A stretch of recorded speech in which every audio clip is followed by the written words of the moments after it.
And the Russians bombed the castle area because the revolutionists were there. So we had to go into the basement. I remember many things, many small things.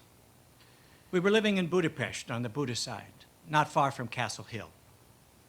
In 1956, during the revolution here in Hungary, I was 9 years old. On October 30th, right after the new government was sworn in, one of our neighbors took me on a walk around the city. There were many dead people on the streets, barricades, bombed buildings. After November 4th, our neighborhood was the local center of the Russian troops. My brother wrote in Russian on a wall, "Russians, go home." The Russians bombed the castle area because the revolutionaries were there. So we had to go into the basement. Our building was a house with 8 flats. Only one person had changed since 1945, the end of World War II. We were told to go into the basement, and everybody went to the same place in the basement where they'd spent many months during World War II. Our nearest neighbor went to her own corner where there was a box that she opened. Inside was fresh flour, salt, sugar, dried pasta, and beans. Ever since 1945, she had changed the contents of the box every few months. I can't forget that.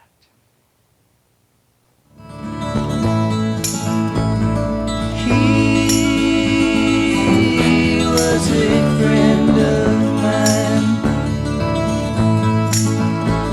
His killing had no purpose, no reason or rhyme. But anyway, if he will be able to answer my question, we will listen to that answer very carefully. And the question was, who killed your brother? In 1963, Robert Kennedy came to my university in Krakow along with his wife and some of his children. It was very unusual because Bobby at that time was in the position of Attorney General. He wanted just to see normal student life. When he was finished speaking with us at the Student Union, he said he wanted to have a press conference. It was the first press conference in Poland of a representative of the American federal government since 1947. Before leaving, Bobby asked me, "Would you like to come to the press conference?" And I said, "Why not?" At the beginning of the press conference, he pointed to me and said, "You asked the first question." It was just a few months after John had been murdered. I said, "I'm sorry to ask publicly a question like this, but if you can answer, we will listen to your reply very carefully. Who killed your brother? What is your personal point of view?" Until that time, Bobby had not expressed his own point of view. Because of that, it was news for the press. The next day, on the front page of the New York Times, there was a very big headline across a few columns of the first page. 25-year-old leader of Polish Communist Student Union asked Bobby, "Who killed your brother?" His answer was not very special. He said something like, "The Warren Commission will look into this, and I'm sure it will do a good job." At the end of the press conference, he asked me if I wanted to study in the United States. What could be my answer? I said, "Why not?" But who is going to pay? And he said, just forget about that part. We will invite you. I learned a lot about America from meeting different people. When I was studying in Chicago, I met an officer in the U.S. Army who invited me down to Texas for a holiday with his father. His father was a deputy general of one of the American units that had just come from Japan, from Okinawa. The reason why his father wanted to see us was that he'd been divorced a few days before and he was alone. He wanted to demonstrate that he was a man from Texas, and a huge part of Texas is family. As an American, you know what kind of alcohol such people are usually drinking. Tequila.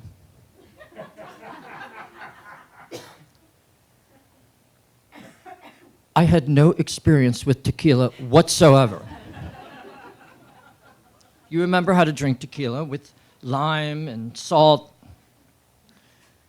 Soon, I'd had enough tequila.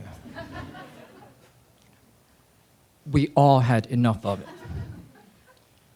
And Joe's father said, "All right, let's go shoot somebody." He was joking, of course, but I was afraid. He was drunk, and so was I. Instead of shooting somebody, he said, "Let's go to Laredo."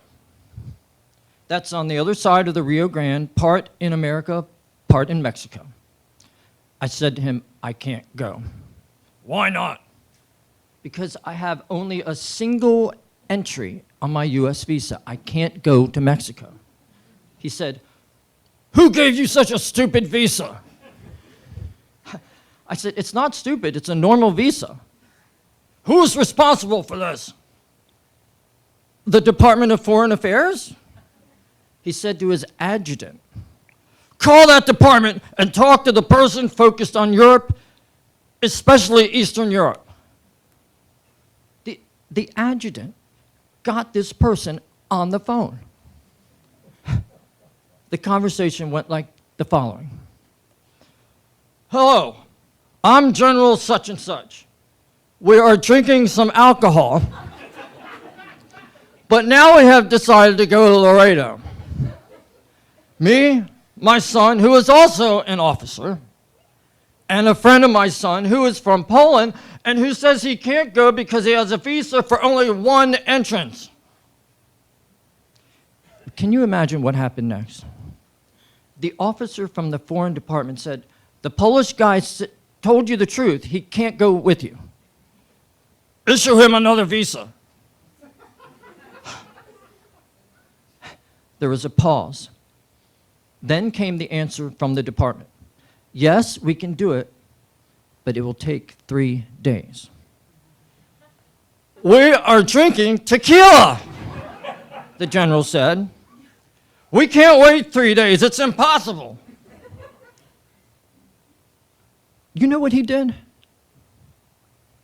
He asked his adjutant to measure my size, and they brought in a uniform of the U.S. Army. I put it on. They put me in a car for official use only of the Army, and we left the United States and went to Mexico without any problems. The border guards saluted us.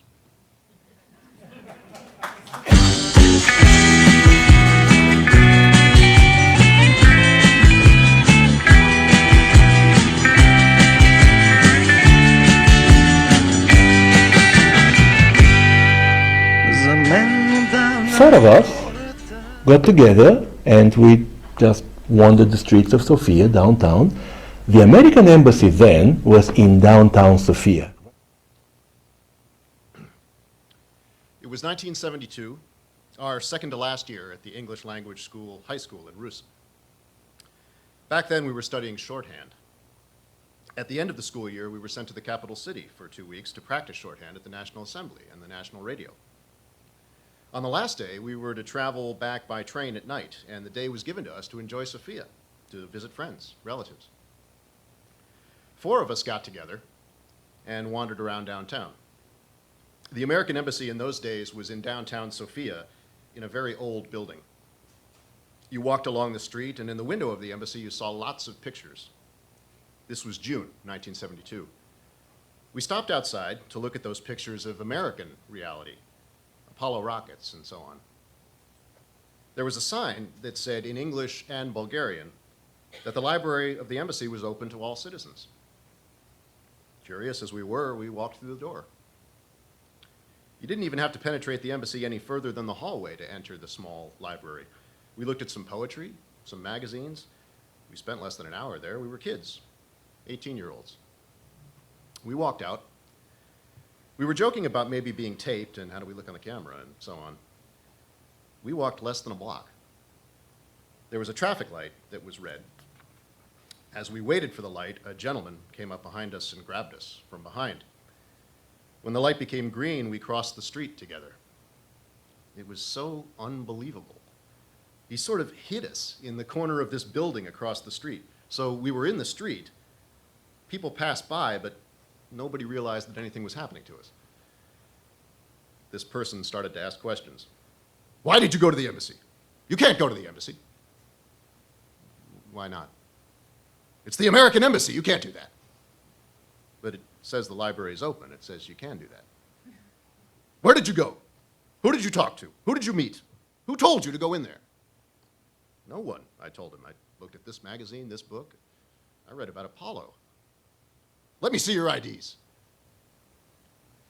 The other 3 kids were either too smart or much smarter than I. They didn't produce IDs. Back then, we had this funny booklet called an internal passport. I had it on me and showed it to them. The other 3 said they didn't have it. I love these guys dearly. We grew up together from 14 to 18. But all of them had fathers in the nomenclatura, and I was the only one who was different. They did not antagonize me. They didn't treat me as though I was different. They respected me. At that age, you mix. But I felt different. I knew their parents would come in limousines for parents' meetings. And that proved to be a critical point. We went back to our city a week later. We were called to the state security, like the Stasi. And we had to repeat the story over and over again. Eventually, the question was asked, who gave you the idea to walk into the embassy? And guess what? I was pointed to as the instigator.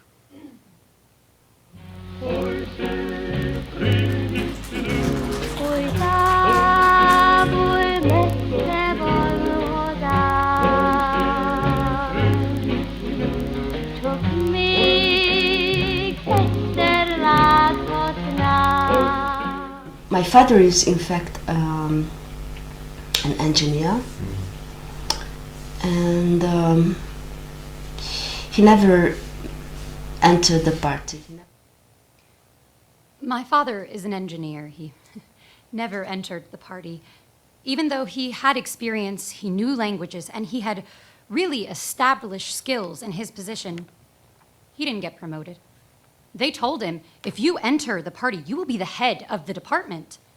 He said, no, I won't join because of moral reasons. So, he always stayed in the middle position. However, since he did know languages, he was very often asked to be a member of delegations that went abroad to make arrangements with factories. He really liked the responsibility. When I came home with Samizdat literature, he became really disappointed and angry. He said, this literature you've brought home is illegal. I could get into trouble and be kicked out of my position and lose my passport. He was really nervous and angry about it. In 1980, I received a copy of the declaration from the workers on strike in Gdansk, in Poland. The declaration with their 21 demands was being circulated. The activist circle here was asked to type it up at home to make several copies. It had already been translated into Hungarian. The demands were for democracy, freedom of gathering, defending their own rights as employed people. I was typing it on my typewriter. I was so proud. The workers in Gdansk wrote this, I told my father. He took it out of the typewriter. He was so furious. He tore it in half. He said, all of the typewriters are registered. If I took the paper anywhere, they would know that the typewriter belonged to him and he would be punished. That was the reaction at home. He was afraid. Maybe he agreed with these things, but he never told me.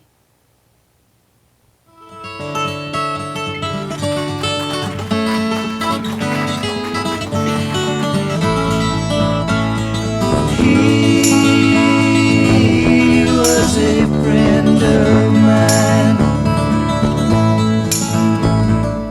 I could do something only because there was plenty of people similar to me. As a lone man, I was not so important. I could do something only because there were plenty of people similar to me. We'd been working together from the time we'd been students. We were also against martial law. We wanted, first of all, to make such changes that people could accept the system of their own free will. Of course, it was a dream. But if we were dreaming, I am not ashamed of it. When it became obvious that martial law was unavoidable, and later, when some strikers were shot, we decided to withdraw from all of that. I wrote a letter to the president, to Jaruzelski, telling him that this was not my dream, that I was not going to support it. He said, but if you go, who will stay and help me to do these reforms? As the secretary of the Central Committee, I was responsible for higher education and also for culture. How could I tell Jaruzelski that these meant nothing to me, that I was leaving? But it was already after soldiers shot workers. I am from a worker's family. I am not an aristocrat. Workers mean something very important to me, and I am not joking.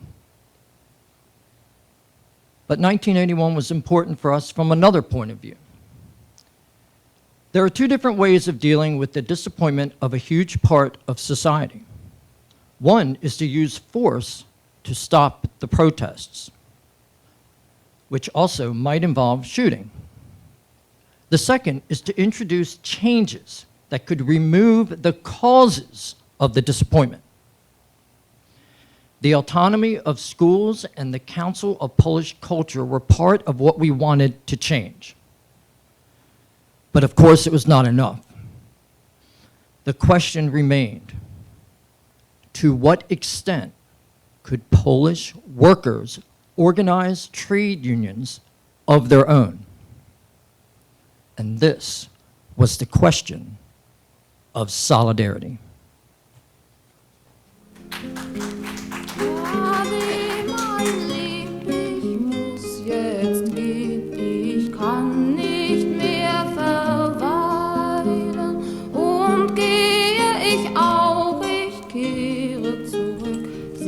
It was in '83 that I was ordered to a party meeting of the SED, of a party functionary meeting, not an open one. In 1983, I was ordered to a party functionary meeting of the Socialist Unity Party. It was not an open meeting. They told me that they knew all about my activities with the Penko Peace Circle, and that those activities could not be in accordance with my profession as a lecturer at a publishing house. The result of this meeting was that I was thrown out of the party. The next day, I was thrown out of my job. At that time, it was possible to travel to the other socialist countries, but in 1984, I was forbidden to leave East Germany in any direction. My flat was frequently searched by the Stasi. When I became a co-founder of the Penko Peace Circle, I was very well aware that sooner or later they would throw me out of my job. So I started to prepare myself. With my former husband, I switched to beekeeping. My former husband kept bees as a hobby. When I was thrown out of my job, I asked him, couldn't we do this as a profession? And he said, well, that would be possible, but we need 100 beehives minimum. So we started to buy the necessary beehives. This was not very difficult to do. Beekeepers in East Germany were mostly elderly men with an average age like the Politburo. Every now and then, an elderly man had to give up beekeeping. He was lucky if he could get rid of his beehives. We had these wagons with beehives on every side, 2 of them, and we made more money than before. Really, for a half year's work, because beekeeping is between March and September, we got double the income than we made as scientists. In 1988, I was arrested. There was such a big protest movement against our imprisonment that they couldn't carry out the trials. After a few weeks, they decided to throw us out of the country to the West. This was totally absurd because hundreds of thousands of East Germans wanted to leave East Germany for the West, and we were thrown out of the country as a penalty. When I was thrown out of the country, I couldn't look after my bees any longer.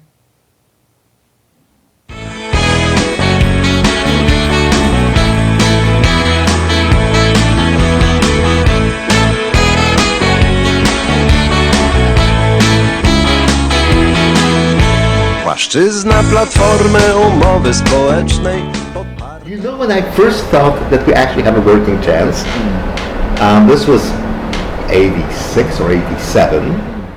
When I first thought that we had a working chance was in 1986. I'd spent half a day trying to lose the tail that they'd put on me. These particular guys were professionals.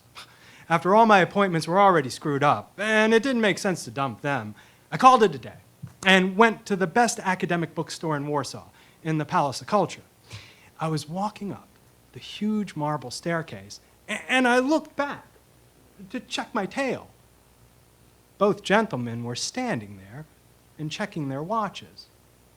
It was 2 p.m.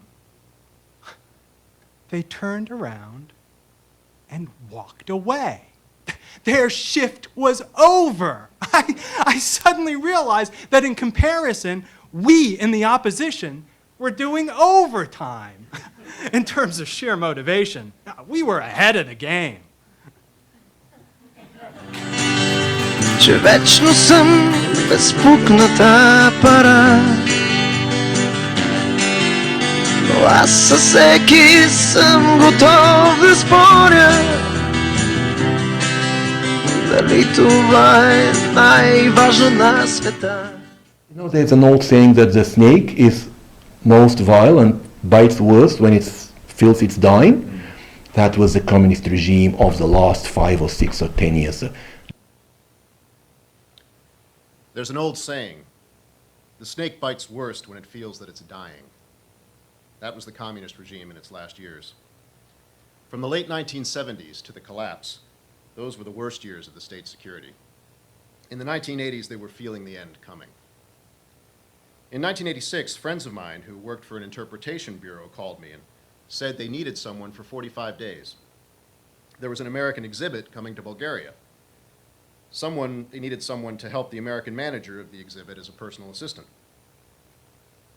I became very close with the American exhibit director, but I was accused again and again of being too close to foreigners.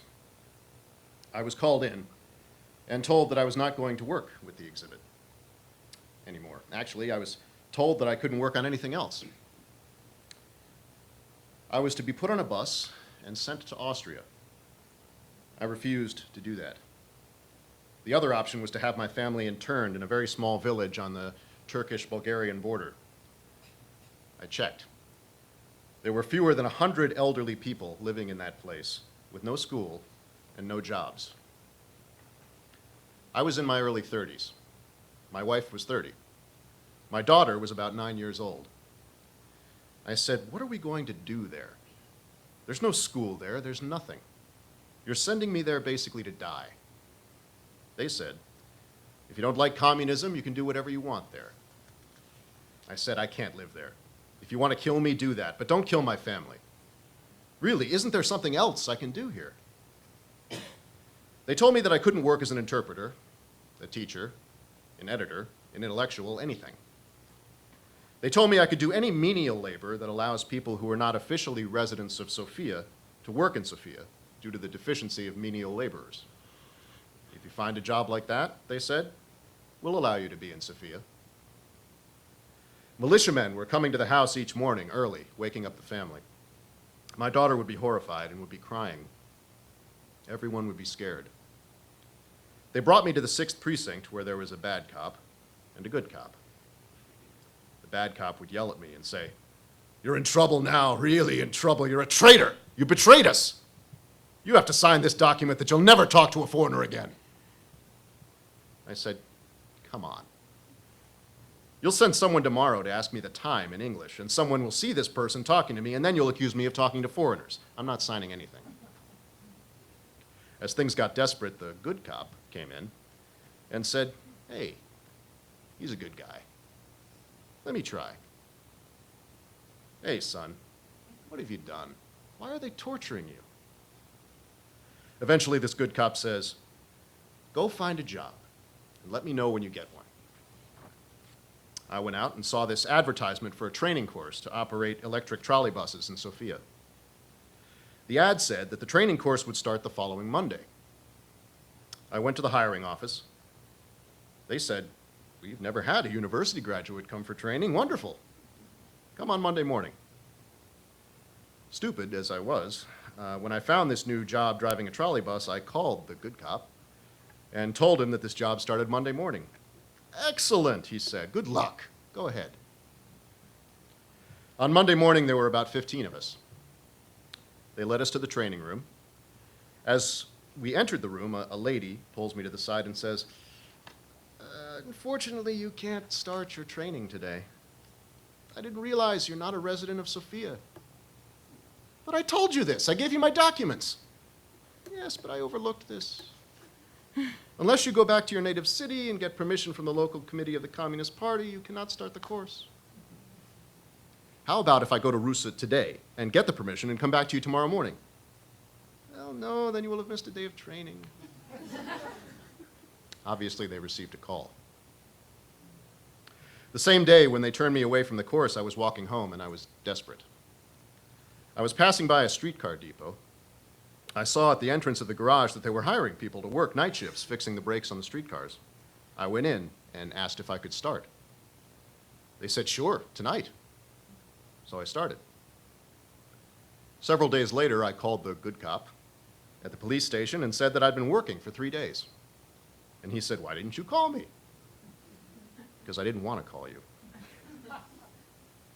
2 months later, there was a training course for bus drivers. Being in the system of the Transit Corporation, I just moved to that. And I learned to drive a bus. From the spring of 1987 till late December 1989, I drove buses.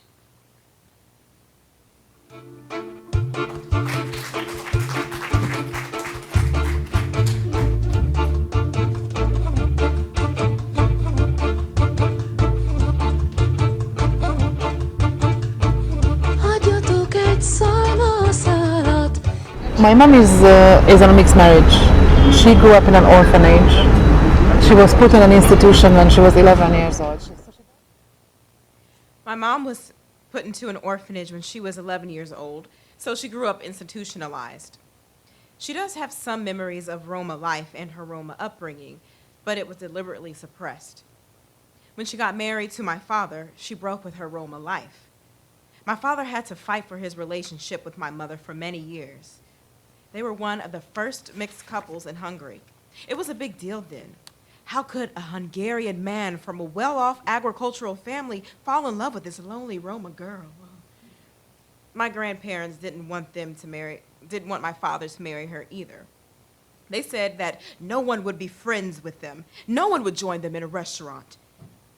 My mom did not really speak of her Roma origin to anyone, being a bit ashamed of it. But she is dark-skinned with the name Orsos, a very typical Romani name, so it was obvious. On the other hand, she did plant in me the idea that I'm different in a very positive way. I was gifted in playing instruments, singing, dancing, and all these artistic things. She told me that I had special talent because we were Roma. As a a child, I didn't realize that the names my schoolmates called me were not really flattering. I was called chocolate, choki, and shoe polish, bakshosh. I never took them as something bad. I knew I had Creole skin and I was proud of it. I started reassessing all the things that had happened to me over the years when I was fired from a job during my university years because of my Roma origins. I'm not sure that's the right thing to do because so many memories that were neutral before started becoming somewhat painful. And then I thought, maybe these kids were told at home that I was Roma and they laughed at me. I believed that before that I didn't get enough support at my school because I was simply not an impressive student. But then I questioned whether there was so little trust in me because I came from this lower middle class, partly Roma family. When I was 11 years old and a boy I liked called me gypsy on the street in a very derogative tone, I went home in tears. My mom asked me whether I wanted her to change her name so people wouldn't know my background. And I immediately, without thinking, protested the idea and said, no. I thought if she lived her life with this name and faced all the difficulties she had to face, I must not be a coward and try to escape from these challenges either.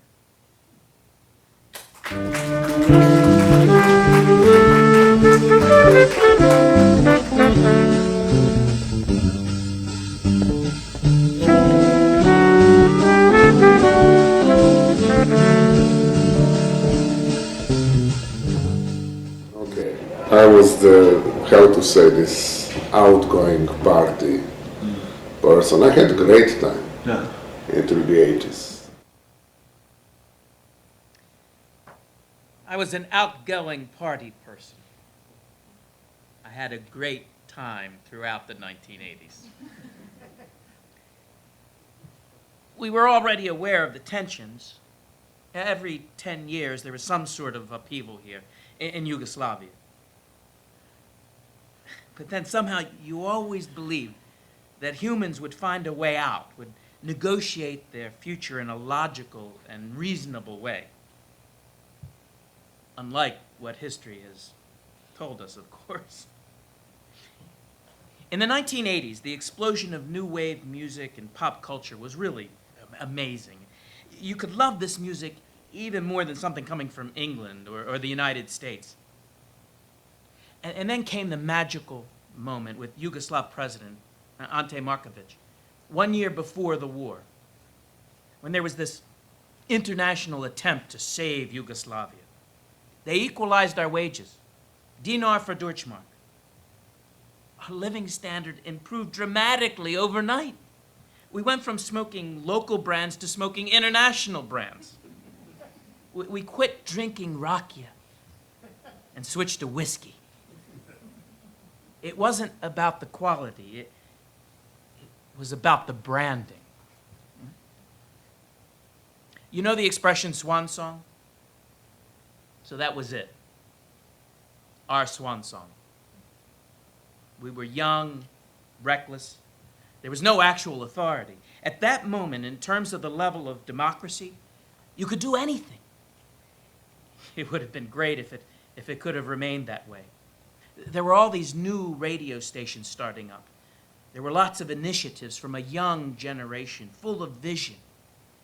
We felt that we had already become part of the so-called democratic free world. But of course we weren't. The best was when Miles Davis had a concert in Ljubljana, which I believe was his last tour. And the cost of the tickets was, for the first time probably, on the international level. It was a lot of money, but I wanted to see him, so what the hell?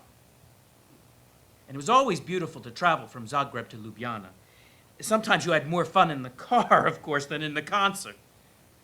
Now, for many reasons, this concert was sort of a cosmic experience for me. And in the middle of the concert, I was thinking, my God, if I had been a little stingier, I wouldn't be having this experience. I realized that this is something that no money can buy. You cannot name the value of that experience. We used to go to restaurants with piles of bills in order to pay for the food. We were young and we were very cocky in comparison to the rest of the Eastern Bloc. Everything was cheap for us in Budapest, in Brno. We would, of course, get drunk, insult people, throw money around. Now I'm a bit ashamed of this. But as I told you, we really got it in the 1990s. That was payback time.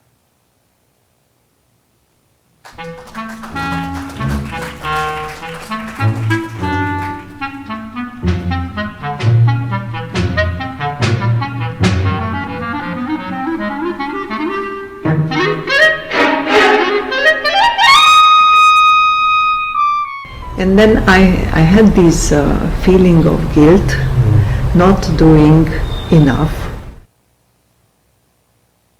I had this feeling of guilt of not doing enough. I was doing things, of course, just as many other people working in the theater and the cultural field were. We organized cultural resistance to the politics of Ceausescu's nationalist communist views. But I felt that it was not enough. Even my son, Stefan, a college student at the time, sometimes said to me ironically, "Mom, your dissidence is limited to the kitchen listening to Radio Free Europe." The idea of an open protest came to me in the form of turning Animal Tales into a play for children that is also meaningful for adults. I selected 6 animal tales, some of them very famous and some of them Romanian, to illustrate the situation in Romania with forced labor and the pressure of the party. As an intermezzo to the piece, 2 actors visit an imaginary kingdom and discover how absurd it all is. The kingdom was ruled by Asinus, his wife, and their son, which was a clear allegory of the dictator Ceausescu and his wife and his preferred son Nicu. In my play, the Asinus family generates all the absurd ideas to exploit people, and the private discussions between them illustrate their lack of education and their primitive thinking. At the time, I was working in the puppet theater here in Târgu Mureș. The puppet theater was a place where the party apparatus used to exile those cultural personalities who were resisting their politics. Even though we were a small institution, we had a very good composer, a great scenographer, and an excellent art director, all of whom have been working before in the most prominent cultural institutions in Târgu Mureș. Together, we succeeded in staging my animal play. As usual, before being presented to the public, a censorship committee of the county's Communist Party had to approve the show. Perhaps someone had informed them in advance that the play was a transparent allegory of the Ceausescu dictatorship. Therefore, a high-ranking ideological secretary came to see my play. I must explain that I was not a writer. I was a militant, and I wanted my play to be a direct protest against the dictatorship. Because of my lack of writing experience, the script was very clear and the allegory was too transparent. The ideological secretary understood immediately and she was very irritated. She told me, "Comrade, tomorrow you must come to the headquarters of the party to discuss this with us." The play was stopped by censorship in May 1989. The public did not see it. Auf, auf zum Kampf, zum Kampf, zum Kampf sind wir geboren. Auf, auf zum Kampf, zum Kampf, zum Kampf sind wir. In this time I worked at the university, and always I was interested in education. I was working at the university, and I was always interested in education. In spring 1989, not only in our university, but also in many other places in the DDR, people set up citizens' initiatives for changing the educational system because there were a lot of things that we didn't like. We decided to organize an open forum about what kind of education we would like to have for our kids. We organized this in a big conference hall in the Alexanderplatz. We didn't know who would come because there was no email and no internet. We held it on November 9th, 1989. We thought maybe 10 people may come, or maybe 20. But it was completely full. There were 2,000 or 3,000 people. For many of them, it was the first time that they actually talked in public.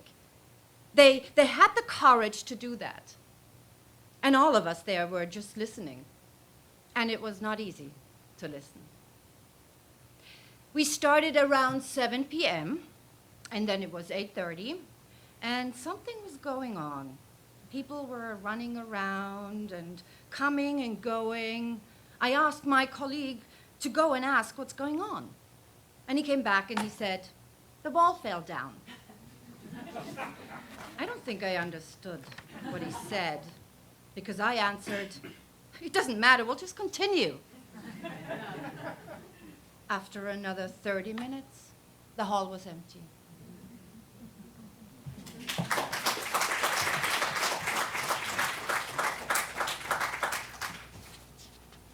Just a couple of months before it happened, at the end of August, I was with a group of activists that made a street theater performance connected to the topic of the Berlin Wall.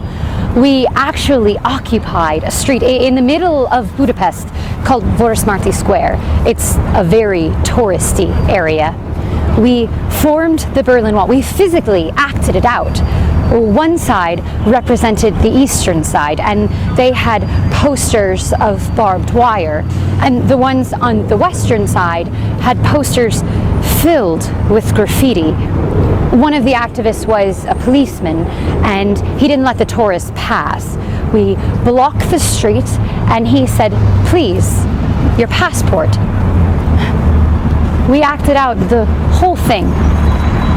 The end of this action was when we tore down these posters that represented the wall. We broke it down. I still have photos of this event.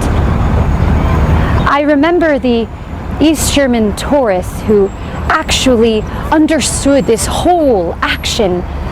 They were jumping on the pieces of this symbolic wall and shouting. And then, 2 or 3 months later, it really happened. It was so funny to see. We said among our friends, yeah, we did it first.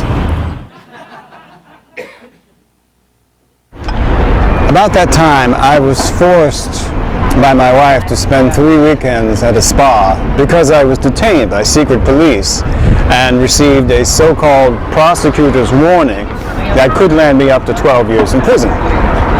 We had a wonderful 3 weeks in Marienbad, Mariánske Lázně, and stayed at a hotel that had separated floors. One was for East Germany, one was for West Germany, and one for Czechs and Slovaks. Each floor had its television room. There were no television sets in individual rooms. I probably never had closer surveillance in my life. We always had 2, 4 people walking with us to the spa.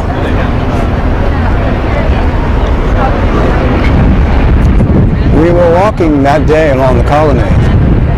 Until then, East Germans and West Germans always walked into separate groups. But this time, everybody was screaming, laughing, crying, drinking from champagne bottles. We didn't understand a thing. So we went back to our hotel, and there were more crying people.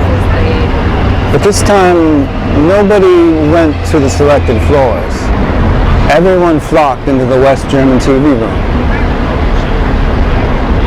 I couldn't believe my eyes. People standing on the Berlin Wall. Beautiful.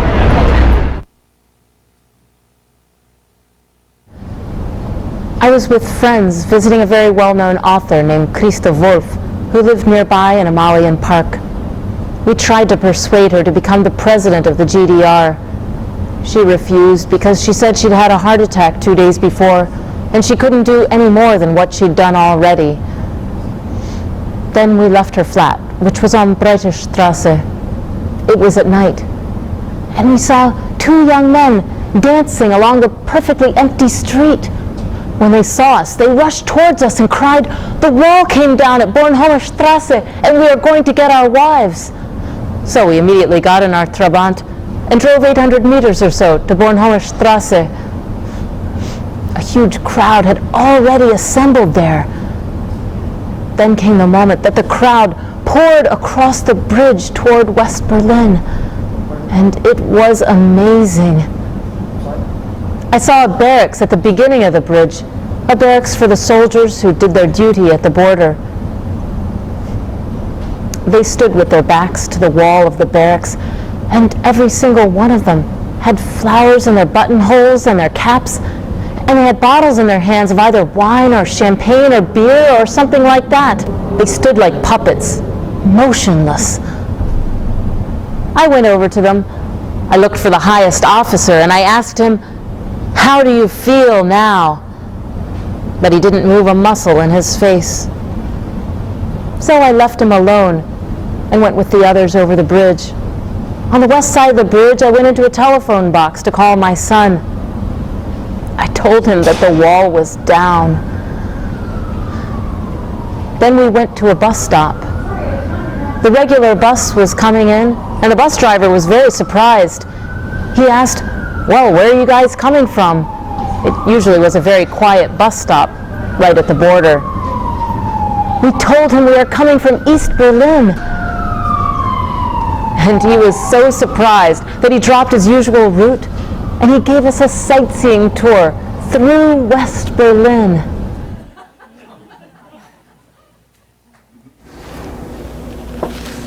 We were at home. I called two friends. One said, "I am so tired and I am not interested." The other one was crying. She said, "This is the end." Both of these answers I remember exactly.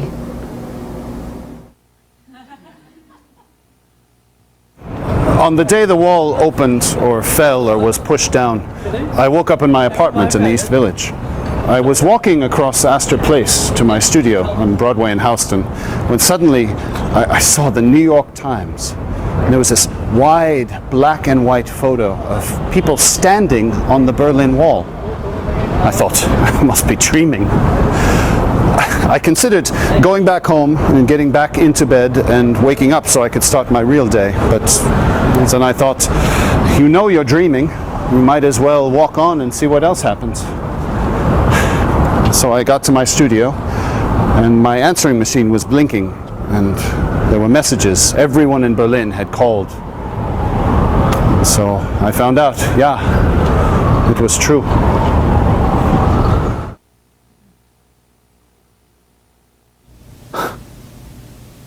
I was in one of those meetings that last forever, and you just want to have been home already, hours ago. It must have finally finished at 10:30. It was a half-hour drive back to my place in the quarter of Bad Cannstatt. I opened the door, and only one of my roommates was home. He has this loft bed, and he was on the bed watching television. He said, "Hey, the Berlin Wall came down." And I said something like, "Yeah, right." And I got myself a beer. Now, until I entered my flatmate's room, I could not understand the words coming from the television, only sounds like bobble, bobble, bobble, bobble. Then I had this beer, and I joined my flatmate on his loft. And only then, I understood that the Berlin Wall had really come down. My father had left East Berlin from the third floor of a building right at the wall on August 17, 1961. My whole family on my father's side were actually expelled from today's Poland, from Silesia in 1945. They settled in the Soviet occupation zone and left the GDR between 1955 and 1961. My father was the last to go. This story's been following me. The East was always interesting for me. I was aware of its existence. But the idea that the wall could simply fall was completely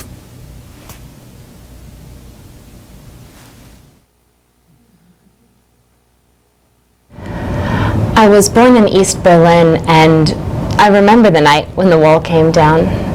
I was 6 years old. My parents really couldn't believe it. I just remember I was really excited because we got to stay up longer. We all got in our little East German Trabant, and we drove along the wall in the middle of Berlin, and we went to West Berlin just to have a look. I was a child, so I just felt like we were just home, and now we're somewhere completely different. It felt completely different. I remember there was a Turkish lady standing next to her fruit stand, and the atmosphere was so different. It felt like we were in another country. The smell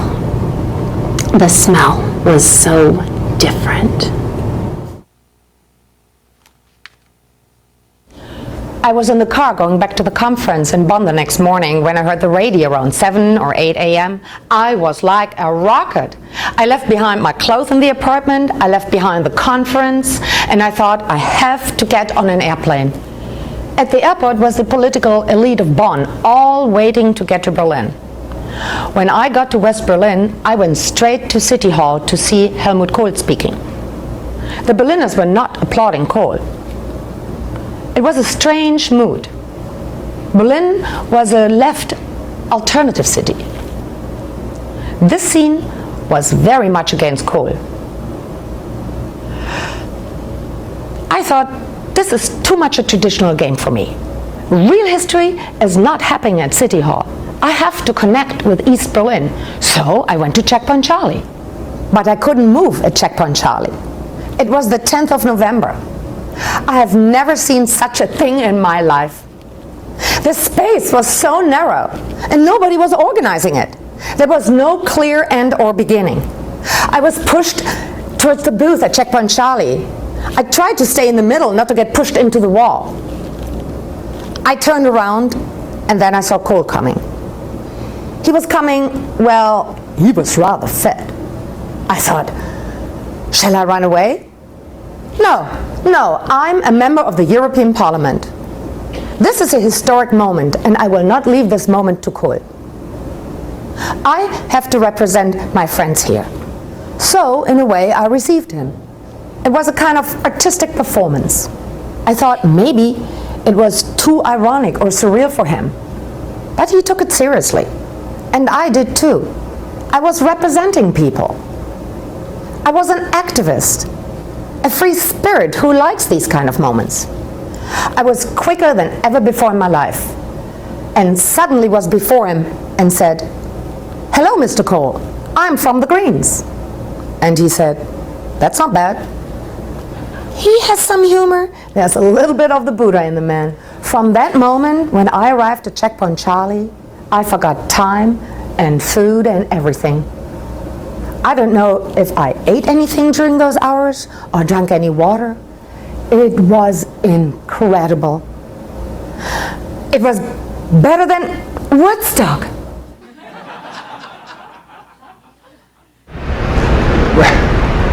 It was totally emotional.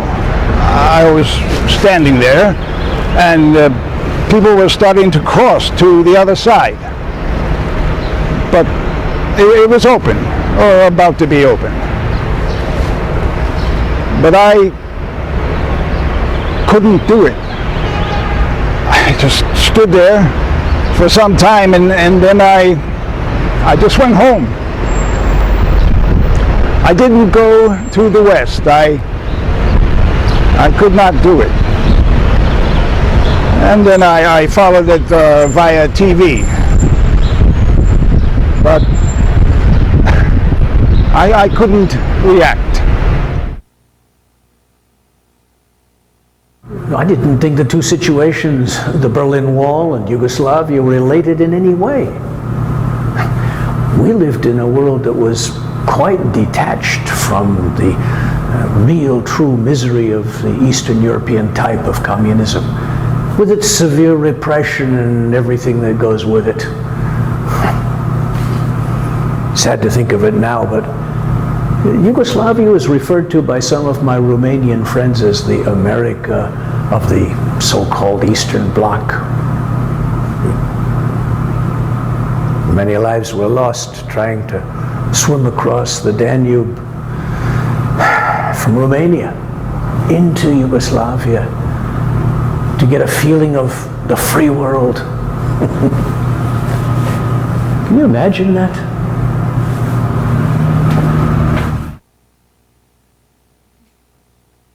I remember seeing it on TV, so I must have been at home. My feeling was, so what?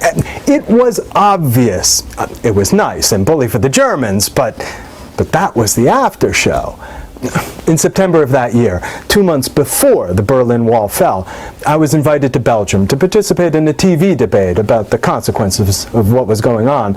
There were a number of very prominent Belgian political scientists there. After the two Germanys reunify, I began, and they said, "What?" And I said, "In a couple of months, when this is all over, the two Germanys will reunify." And they said, "What are you talking about? They will never let that happen. That's ridiculous." I often take criticism, people telling me that what I'm saying is nonsense, by stopping for a moment to think. But I remember looking at them as if they were telling me that the world was flat. It was obvious that communism was over and the two Germanys would reunify. I wasn't sure at that point whether it was a good thing or a bad thing, but I was absolutely sure that it was a thing on the brink of happening. The Berlin Wall itself didn't mean so much as what was going on in Hungary. Maybe that's a very Hungarian way of looking at things. It was symbolic, but it was quickly overshadowed by the Romanian Revolution, the so-called revolution. That was the reality. That was what we were going to see for the next decade. Not all the euphoria.